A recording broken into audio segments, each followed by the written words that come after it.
we're in the spring court. It's two filthy nerds. Because I'm reading so many books. I'm booked out. You guys, we're back. And today's episode is going to cover chapters 11 through 14. But what we realized is in our excitement to start talking about the book, we didn't really introduce ourselves. Yeah, we forgot to introduce ourselves. Yes. So we had this podcast in the past. We brought it back. And because, thankfully and excitedly, a bunch of new people are joining and hitting us up and telling us how excited they are, we realized we should tell you who the fuck we are. Yeah. I'm Nicole Amy Schreiber. I'm Jessica Michelle Singleton. We're both comedians in Los Angeles and, other places, but we live in LA. We're based in LA, and we are best friends. We were roommates for a while in the pandemic, which is sort of how this whole thing started. Yeah, that's how it started. And then ended. And ended. And the back. Pandemic. Yeah. And we both love to read. And this stems from our genuine connection over books. Have you read this? Have you read that? And when I forced Nicole to start reading ACOTAR, we realized we had to bring this back. She had mentioned it to me. Other people had mentioned it. I mean, who wasn't talking about this series? Yes. But she had talked about how good it was and how she was walking around. She would do daily walks and she would listen to it, the audio of it. Yeah, I was getting my 10,000 steps listening to the audio and really blasted through it. I've been breezing through some audiobooks. Audiobooks, by the way, greatest invention ever. Oh, there's nothing better. All I want to do is just read. Let's debate this real quick. We need a word for what you're about to say, I think. Are we reading a book or are we listening to a book? If someone says they read a book, like if I was like, oh, I read the ACOTAR series. And then you find out that they listened to the They only audiobook. listened to it. Are they a liar? Are they a lying sack of shit who can't be trusted? Or are they someone who just prefers auditory consumption? But do we look at it in the same way? Like, can someone be like, I like to read a lot. I'm a voracious reader. Or are you a voracious listener? Yeah. So what is it? I honestly don't know, because I'll say I read, and a lot of times I'm talking about listening. Yeah. Because it's just easier for me. I'm on the go, and I think what I've noticed in doing the same book, because I've listened to some books, I've read some books, but now that we're doing this and going back and I'm actually physically reading it after having listened, it does, I don't know, ingest it also isn't the right word, but I ingest it differently. It's the same as, when you type notes versus when you write them out. The notes. The reason you and I both have physical planners like old women, because we're like, I'll remember it. Yeah. It's like that. It's just parts of it really stick out more in the auditory versus this. Yeah. But I don't know. Why isn't there like a word for book listening? Reading. I mean, I just said reading. Yeah. You're like, I invented it. Also, by the way, you guys, we've gotten feedback in both directions from this before episode banter. So here's what we decided. Some of you were like, we love it. We could even use more of it. But some of you were like, get to the fucking book. I'm ravenous. I want to talk about the next fucking chapter.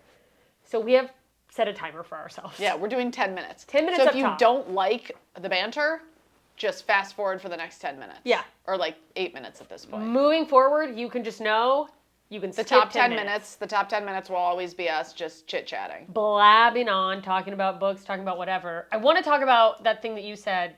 Well, really quick, we want to start giving recommendations, because I've gotten more into Bookstagram, book talk, I don't know what you want to call it. Dude, Bookstagram and book talk, wow. We're reading. The ladies in that space, I'm sure there's men too, but most of the people I encounter are women. Yeah, are women. I have seen some good, very gay men talking about ACOTAR. Yeah. So we want to hear from you guys. Who do you like? Send us DMs at 2filthynerds on Instagram. Send us accounts that you follow. Send us funny memes, funny reels. And we're going to start giving shout outs to the things we like. Yeah. Books we like, Instagram accounts we like. Yeah, so I'm going to start with, and this is a pretty fairly big one. If you're already deep in the community, you probably already know Book Huddle. But it's this woman who has created an entire community based on the ACOTAR series. But she posts really funny word memes or has really funny takes in her reels. And she does in-person retreats. Mm-hmm. Obviously I haven't been to one, but they do like weekend retreats where everyone meets up somewhere and they're like all reading books and discussing them together, which, sounds like a dream. Bucket list. And she also has a thing where you can join her email list and she will send you a Google Doc. It's a Google Sheet. It is a whole thing. It's like, if you like ACOTAR, you'll like these books. This thing is detailed, yeah. It's so, you can tell that she's like a type A. And just all the details. It's got the Goodreads scores. How many books are in it? I love a type A nerd. Oh, me too. And so that's just I've taken every book on there and put it in my want to read list on my Goodreads app and on Libby. I'm like requesting it. They all by the way are so backed up trying to get them because they're all good. But that's that. And then do you use the app Everand? No, it used to be called Scribed. Okay. Now, and it got renamed. I don't know why, but it's basically it's like Spotify. It's a service you pay for. It's like Spotify for books, and now Spotify does have books, but this is an app only for books, and you can get audio versions or you can get Kindle reader versions. Everand. I think I'm you obsessed briefly with it. mentioned it I am before, obsessed but- with it. I've been a member of it for so many years because I love. This is not an ad, by the way. Not an ad at all. We would love for it to be an ad, but unfortunately Everand, not an ad. Pay us. Keep 1,000%. listening so we can all get free Everand. Or we can give you a discount code. Yeah. I don't know if we want it for free. I don't know if we'll be able to get it for you for free, but help us get it for free, and then we can get you a discount. And then we can listen to the... I'm dying. What's going on? I haven't even noticed. Are you just now having a situation with your coughing? I'm getting verklempt from the cold brew. I'll be honest. I just had Chipotle, and I think I might have to. Yeah, why did you Take have a Chipotle break. right before we recorded? How did neither of us go, wait a second? I don't know, but I am about to have a situation. Oh. Or as I like to call it, a situation. Oh, we've had many a situation. And that's when the physical books really come in handy, you know? Because here's the problem with audiobooks is, well, in my scenario, I live with my boyfriend. Sometimes I get aggressive shits. I like to play music to drown out the sound of me. He obviously knows. He's not like, oh, she's in there doing a dance-off. Yeah. But I can't listen to ACOTAR. I I can't be shitting, and also my phone's like, and then he groped my supple breast in the moonlight and clinched You can't be his jaw. shitting and coming at the same time. Ah, but what a Or dream. can you? Dude, coming so hard you shit. Never Every done time. it. What? Oh.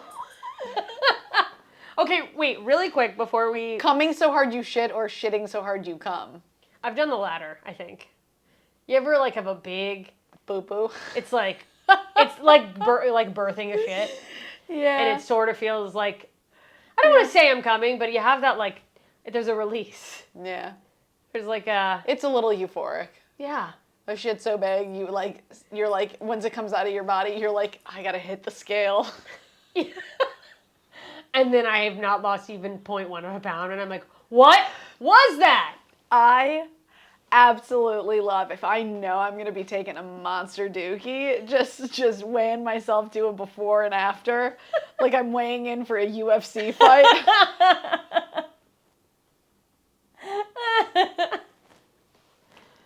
USC. I don't know what UFC stands for. United Fighting... Universal Ultimate Fighting. Ultimate. Fighting Championship. I think. I should know that. I watched the fights this week, and they were You fun. did? Well, Nate did, and I was there. Oh. I was there going, ugh. You just... Loudly sighing while I read, going, ugh. Really quick, wait. Book recommendation. Book recommendation. It's an oldie, but it's one that I've read multiple times, and I can't get enough of it. Ayn Rand's The Fountainhead. Is she problematic? I don't know, and I don't even care. Because I once... Sorry. If I know she's problematic, I don't want to know. It's you know Ian Edwards' joke about Michael Jackson? He's like, if you still listen to Michael Jackson's music after you watch that documentary, you're a piece of shit. That is why I have not watched the documentary. Yeah, I remember I posted a quote from Ayn Rand from one of her books. I don't even remember what it was. It just really stuck out to me. I'd read I think it wasn't even the full book. I think it was when I had one of those million book summary apps that I used to. I don't remember reading one of her books, but I don't know where else I would have gotten the quote. Is why I'm saying that. And people were like, "Wow, really, Ayn Rand?" And I was like, "Or Anne? How do you say it?" Ayn Rand. I don't know. Ayn Rand. Who cares? Ayn Rand, The Fountainhead. If that is a problematic book, the first book we recommend is she's a white supremacist or something. Oh, well, on that note. Anyways, read the book. It's really great. It's one of my favorites. All right, now we are going to, speaking of books, get a quick word from our sponsors and then get to the book. Okay, we are back, and when we left off in chapter 10, End of chapter 10. Feyre is like, my dad's outside. there he is, waiting for me at the edge of the garden. My crippled father has come to save Hobbled me. all the way to the spring court in Prythian to save her, and of course, Meanwhile, the dude couldn't have hunted one thing. the man couldn't even get to the front door. Yeah, Let's be honest. The man was a piece of shit. Like, And then just- all of a sudden she has deluded herself into thinking that her father hobbled all the way and by the way, just happened to know where to go. and happened to know which room to be outside of in a castle. Yeah, like a literal castle. An estate. He's like, that's her window. And she didn't even, by the way, for 1 second go, maybe this isn't what it seems. I mean, And she even was like, he was moving pretty fast. there Hobbling into the woods. There are so many things. Now that I'm rereading it, let me rephrase that. Now that I'm reading it instead of listening to it, I mean, I don't know if I don't know if I'm having a different experience because I'm reading it versus listening to it, but I am definitely seeing things where I'm like, how did she not Yeah. fucking know? Even though I'm pretty sure the first time I was like, maybe, I may have been swindled. Although I think that I was like, there's no way. Yeah. I do find myself when reading it, and maybe it's because I don't have a voice actor in my ears. Uh-huh. I think I'm more judgmental when I read it. Or it's like I'm more like, oh, really? You know, it's interesting. I think I just saw the movie It Ends With Us. Also a really great book, right? Also a really great book. But I just saw the movie, and the way they presented the characters, the way they looked, the way they spoke, the way they moved, not at all what I imagined. Does that ruin it for you? And it ruined it. That's why, because your imagination, you are tailoring the story to what you need it to be for you to make it great. Yeah. What I am imagining Feyre to look like, what I am imagining Tamlin to look like, is not even close to what you're imagining. No. Even if she gives us these very vivid descriptions of like bosoming and you know, Tamlin's body, his pecs pecking. His pecs pecked in the wind. Even though, you know, she is very vivid in the description, there is still such a large component of it that is my imagination is tailoring the story to my needs. Yes, differently. And that's why people so I've been lurking on ACOTAR, like fan groups and stuff, because I was like, oh, more people to chat with on Facebook and Reddit, and I looked at one that was pretty big, and they have all these rules, and one of them is no fan casting because people get invites. But you know what? I can totally see that because it's like nobody is going to have, I mean, people will have some of the same casting for sure, but nobody is seeing the story in the same way. No, and then I saw in another group someone going, the absolute perfect casting for ACOTAR, or for one of the books. I don't know if it was for the whatever. Meanwhile, one day later, that girl has death threats. Yeah, no, it literally, like, she posted these things and it had a bunch of likes, but then there's someone who getting even more likes in the comments. It's like, okay, you obviously don't know what perfect is. This is terrible. Oh shit! I love it. It's all these people who love the thing, and that's got to be intimidating for the author and people trying to make a show, knowing that there's already fans of the show getting mad at other fake fan castings. Yeah. Well, no pressure. You better get this one right. But anyways, just as she's about to follow her hobbling father, who's, by the way, not waiting for her, he's often hobbling. He sees her. He's like, "Oh, come on, follow the carrot. Come to daddy." Tamlin literally grabs her and he's like, "What are you doing?" Yeah. Where are you going? And she's like, "I'm going with my father." And then he's like, "Look again." He's like, "BT dubs, ain't you, papa?" And then it's glitching. It's like, "I'm your sister. I'm just a cane." Wait, did you see what was that movie? Where he goes 2 weeks. Fuck, what was that? With Arnold Schwarzenegger. Fuck. No. Anyway, somebody will know it. Let me know what movie it is. I'm blanking on it right now. It's a sci-fi movie with Arnold Schwarzenegger from like the 90s. Oh, is it the one? What is that called? Where does he go to another planet? Yes, another planet. That's the woman with 3 He's boobs. like the chosen one to go. Something. I don't know. There is a woman with 3 boobs. Yeah, this. It's gonna drive me crazy not knowing what that is. Hold on. If only there were some sort of device where we could research this information. Oh, but I'm gonna think of it like right as you say it. Something with a T. No, Hold on. because it's not Terminator. It's... Girl with 3 boobs in a movie. Ready? It is with a T. No. Total Recall. Yes. What? Yes. Oh, the irony of not being able to recall Total Recall. We need to totally recall my memory and just give up. I mean, anyway, so the part about 2 weeks and the glitching. But yeah, anyway, so he's like, that's not your dad. It's a puka. Yeah, which I thought was an oddly cute name for what it apparently will do, which is to drag you into the woods and eat you. Because when I think of a puka, I think of a puka shell. And when I think of a puka shell, I think of a bro. And I think of blonde, a bro. tan bro. Yeah, I think of getting fingered on Cocoa Beach. I was just going to say sexually assaulted, but same thing. Yeah, well, yeah. Yeah. Either way, then Someone's I went to Ron getting John's fingered. surf shop. Oh. We have fun here. I love that you said Ron John's surf shop. I did spring break one summer, one spring, but one summer. I did spring court summer. I did spring break at Cocoa Beach Expo where I played softball. I don't want to brag, but I've eaten a pussy. Yeah. It sounds like you were doing the fingering. Yeah. All of it. Anywho, okay, so she's like, do you expect me to not leave? Do you expect me to not try and get back to my family? I made a vow. And I can't remember at this point how many times she brought up the vow. Has she just thought about it in her head? It's like, at this point in reading it, and I didn't feel this way in listening, it's just another one of those things, but I'm like, we get it. You get it. made You're a vow. Dutiful daughter. And this is when he tells her really in detail that the vow's not broken. Her family's better taken care of than they ever would be. They're not worried about her. Yeah. Yeah. They're fine. He basically fucked with their memories. Yeah. I don't think he tells her that at this point. I think he tells her that later.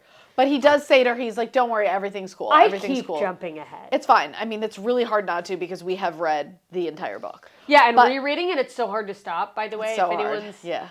ravenous. And the whole point of this is, we want this to be for people who want to read the book, but they can't spend all day reading, and so they have to, they can only read in chunks. But it's, if you're reading it, it's so fucking hard. It's so hard. And you know what else is hard? Tamlin's body. He's a real sex god is what he is. But this chapter ends with Feyre having a nightmare. A nightmare. It's like the wolf.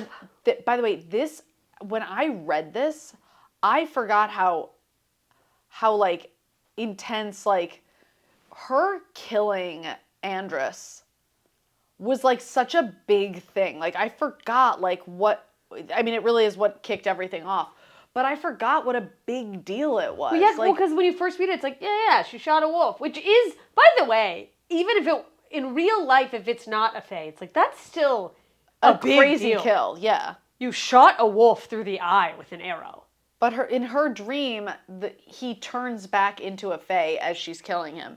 So she's just having a nightmare about killing a human-like man. Yeah, humanoid, fairy character, creature. And it was so visceral, the way she wrote it. I was like, I felt like I was in the nightmare. Yeah, she really does just the best job of pulling you in.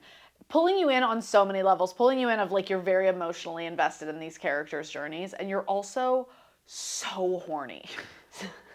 Okay, I don't know why at this point you were horny when all that there's been is an old man hobbling into the woods and then a dying fae who was... Because the way she writes things, and when we get to it, I'm going to bring up an example in the last chapter. The way she writes everything, she is like roping you in with detail about the characters, and like everything that's going on. And you're fully invested. You're fully invested, whether you're reading it or listening to it. You're fully invested.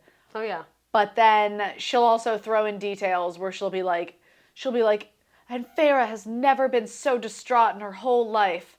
And so she heaved crying on Tamlin's massive pectoralis major, minor. I don't know if pecs have majors and minors, but you get it. His lats glistened through his tunic. It was tunic constantly, and it was glowing, the glistening blood on his back lats. His latissimus dorsi. His latissimus dorsi. It does, all the descriptions remind me of really in shape football players' pants. Really in shape players. You know when you watch like a football player? I don't know what team I was watching where their pants, for some reason, were, I think they were supposed to be yellow, but they almost came off as like a skin color, like a peach. Maybe they weren't supposed to be yellow. Maybe. Oh yeah, wait. And it was the like whole just thing. Yeah. so tight to their butts. I was like, Yeah. oh. I think like, it was baseball players. I think this was a whole thing that happened recently with baseball uniforms, or maybe it was. Oh, it's football always players. been baseball players, dude. Half the reason I was a fan of the Braves was just because Andrew Jones had a big, thick butt. But I never. Oh, you know what it was? Nate was. My boyfriend was stealing the football stream because he couldn't get his NFL whatever to work, and it's a different camera. It's like Sky Cam, so you don't have the announcers, but it's droned in like right behind the players, and they're doing the plays. And also, I felt bad. I felt kind of gross because it was college football. So these are like 18 and 19-year-olds. And I was like, oh, dear. Oh, my. Oh, like, it Wow. was just such a strong outline where I'm like, there's not a jiggle on this body. It's just taut. And she describes things like that. Yeah, she gets into the nitty-gritty when describing bodies. Is anyone else watching football for the butts? I need to know that I'm not alone here. I mean... And by the way, if you haven't checked out Skycam, it's a much better angle than the sideline. Really? Well, for butts. I'm disgusting. Sponsor our podcast, Skyline. Butts. Okay, so chapter 12. Feyre's making map. By the way, I just want to say really quick, when you heard me earlier, for people just listening on audio, if you're listening on audio, it's because I knocked over. Oh, she knocked over a thing of coffee that's predominantly empty. But... And I wasn't sure if you heard it, so I started to apologize and then realized I was just trampling over you. Yeah, it's okay. So sorry. Anyway, as I trample again. Okay, so Feyre is like, all right, I gotta make a plan. I gotta try to like get out of here or do something. So she starts making a map. Okay, the description of this map was the most handicapped thing I'd ever heard. I shouldn't laugh that hard, but I was like, I'm just picturing someone going in a circle around a thing and just making different X's on a map, and I'm like, how are you gonna know what anything is? Here's the thing. I'm like, okay, yeah, she's illiterate, but she's got eyes. Like, I don't... Yeah, what do you... Just know where it is. Yeah. Why are you making... I just refuse to believe she doesn't know how to, like, read a map properly. If you're not marking what the thing... Like, if you're not going, Lucian's room. So... What is she... Is she just doing poor stick figures? I don't know. I'm very curious to see how this will be depicted, if it's ever depicted. The important thing in this chapter is Tamlin comes back from killing the bog, and he hurt his hand, and Feyre is like, let me mend you.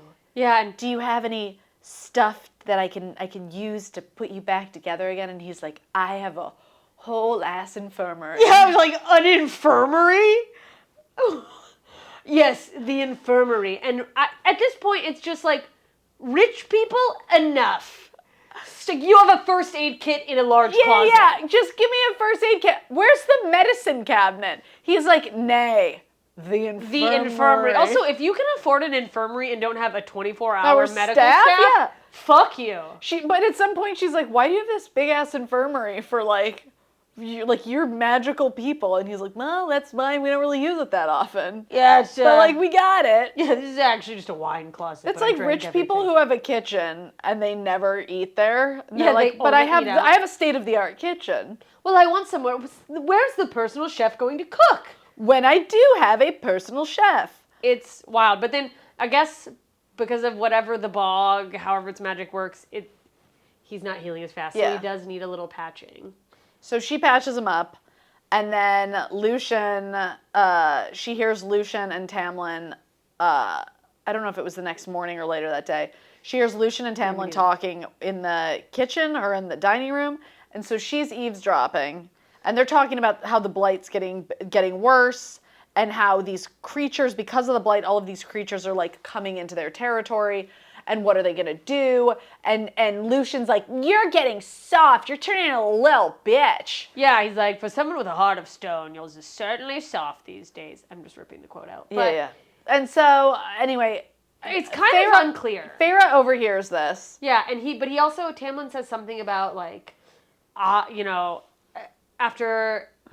that he can't stomach it, whatever it is, and he basically alludes to the fact that his father and brother used to do like pretty bad shit to humans is what I get from it. Very curious what they did. Yeah. Like how bad could it have been? How bad could it have been that it is such a source of shame? Yeah, and that he can't stomach it because it seems like he can handle a lot of shit. Anyway, so Feyre is eavesdropping and she like hits something and like reveals that she's been eavesdropping. Whoops. And she's like, "A doopsie doopsie. I wasn't eavesdropping," and then like, "Yeah, you were." And then Tamlin is talking to her, and he's like starting to like get like a little like sweet on her. Yeah, and it's very clear that like he was like, how'd you learn to rap like that? How'd you learn to take care of wounds? There's just all these things that he's realizing she's handled her whole life. And he's like, "Has anyone ever taken care of you?" And she's like, "No." And he's like, "Wow, I can't believe it."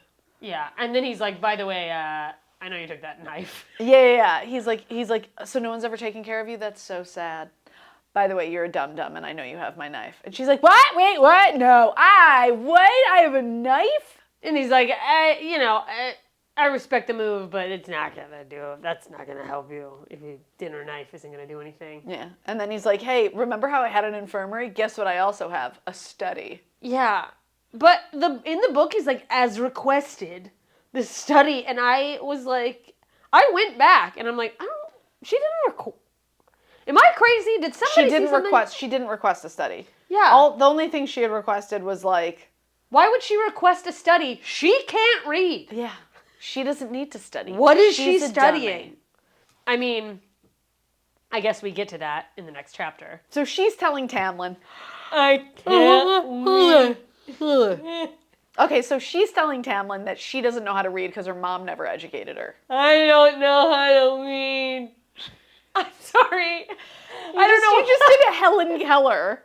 I don't know why I did that. She's not deaf, dumb, and blind. By the way, she's just illiterate. Why do we call Helen Keller deaf, dumb, and blind? She was like very smart. Dumb used to be the term for I can't speak, but I actually don't know if that's true. Could she not speak, or was her speech just bad because she couldn't hear it? Yeah. But also, this is such a side tangent, and it is not a knock at Helen Keller. Although she always had that Anne lady with her. What's her nurse's name? Anne? I don't know. I don't know the Helen Keller story that well. Helen Keller was not born deaf and blind. No? She got a sickness and she went deaf and blind. And for some reason, when I heard that for the first time, I was like, oh, then I'm not that impressed. Oh, she knew how to see and hear? Oh. Wait, but she went deaf and blind at a very young age, like 5 or 6. Wait, no, I mean, it's absolutely deranged for me to not be impressed. But I was like, well, of course she could figure out a language. How could you know what A or B was? Because she would sign in her hand and they'd hold hands and she could feel it. Oh yeah, there's a form of sign language where you hold hands doing it. Yeah, and look, no one's gonna like this. You're gonna be mad at me. Fine. What if Helen Keller never said any of those things and it was just her nurse being like, she said this? More press. Her interpreter. Oh my God, she's brilliant. Do you see those videos where the interpreters are faking knowing sign language? Dude, they keep popping up. There was a lady in Florida, it was like a news story, and she's like, it's so clearly fake that I'm like, is no one interviewing these people? I just love that there's people out there who still have the audacity to try and pull that shit off. Dude. There's people who are still like, I'm gonna get away with it. I respect the hustle. They're like, I gotta work. Something I want to know, if anyone is in the hard of hearing community, please reach out to me and tell me this. Is there other sign languages? Because it's called American Sign Language. There's probably other kinds for other countries. Is there not a universal sign language? Because it seems like a missed opportunity. Although I guess it's a missed opportunity to not have any universal language. I mean, Babylon? Math is the only universal language. I thought you said math. Math is the universal language. And we all love that here on Earth and in literary podcast world. Were you a math person? Yeah. I did some math competitions. We're in the middle of the episode. We've derailed. Let's get back. I'm so Okay, sorry. wait. Okay, so Tamlin, she's like, they get to the study, and she's like, I want to write a letter to my family. He's like, I can help you. He's like, but you're dumb. Yeah, he like offers to help, but she's just so mortified. Yeah, and she's like, go away, leave me alone.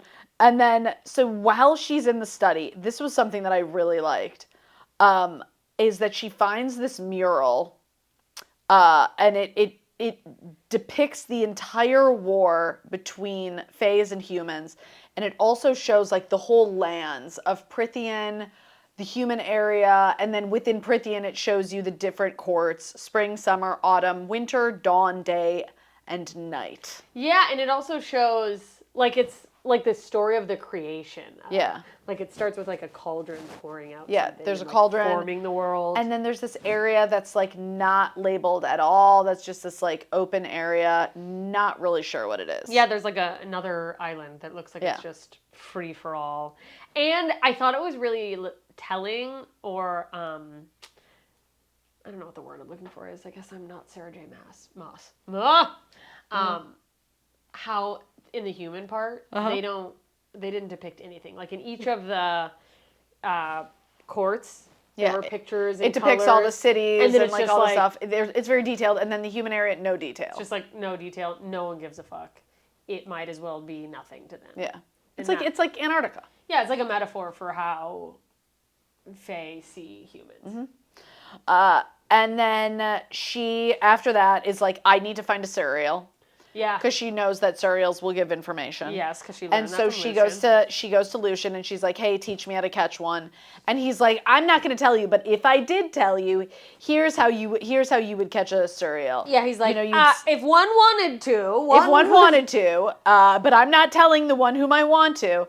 You set a trap with a snare with like chicken, freshly slaughtered chicken. And then if you're gonna do it, you also need a bow, a quiver, a knife, and to be prepared to run as fast as you can. And make sure you're close to a body of water because Suriels won't cross water, but also be close to the castle still because.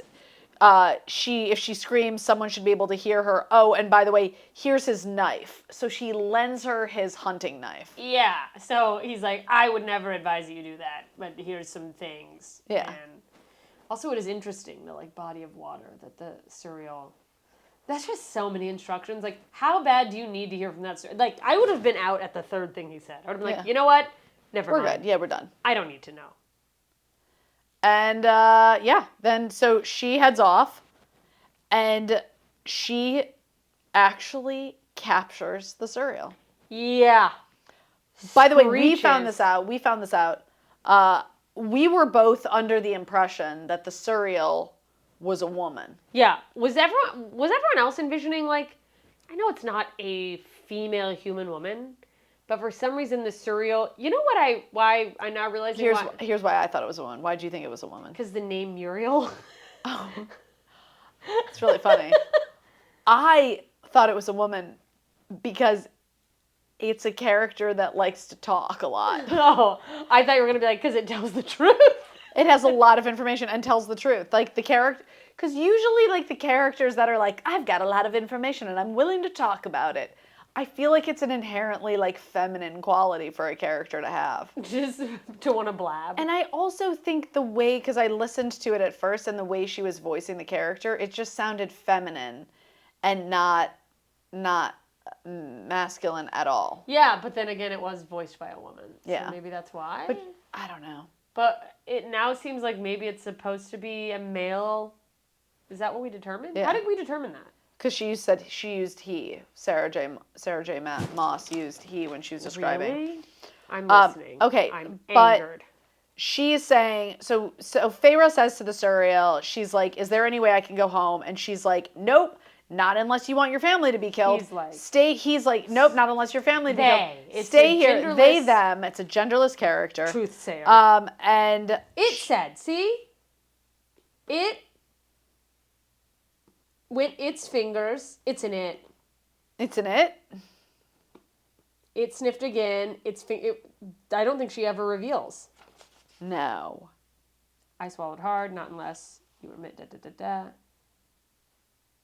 Anyways, you guys tell us, but I think it's just an it. Just tells. We both interpreted it as a feminine character. But I did see it female. I'm sorry. So that was gonna bother me.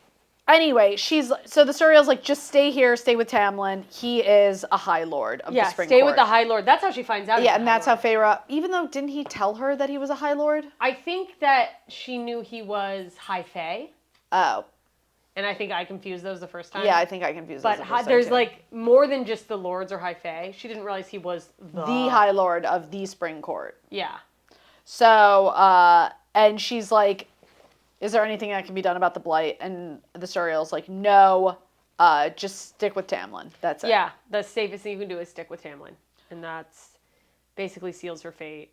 And then... Oh, and the Suriel also tells her about Hybern, which is important to know. So we find out that's probably the island she saw in the mural, right? That was the island that she saw in the mural that was kind of like nondescript in addition to the human area. And there's a king over there. And there's a king over there, the King of Hybern, who hates humans, and he hates that a treaty was made, and he has a throne that's made out of human bones. Human bone.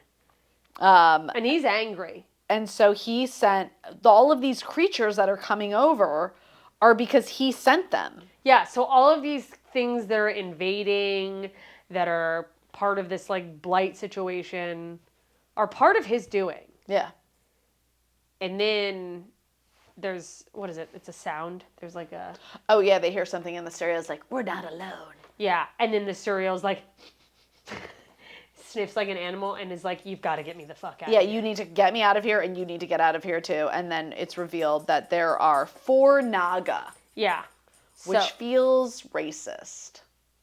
Why? Naga? Naga tell ya. Okay, well that's where we fucking end this episode. 4 Naga have approached. We've got a dangling Suriel. We've got an illiterate woman with a bow and arrow. And look, if you're as ravenous as we are, and these Naga might be, keep listening because the next episode's coming right now. Bye! This has been a Two Filthy Nerds production.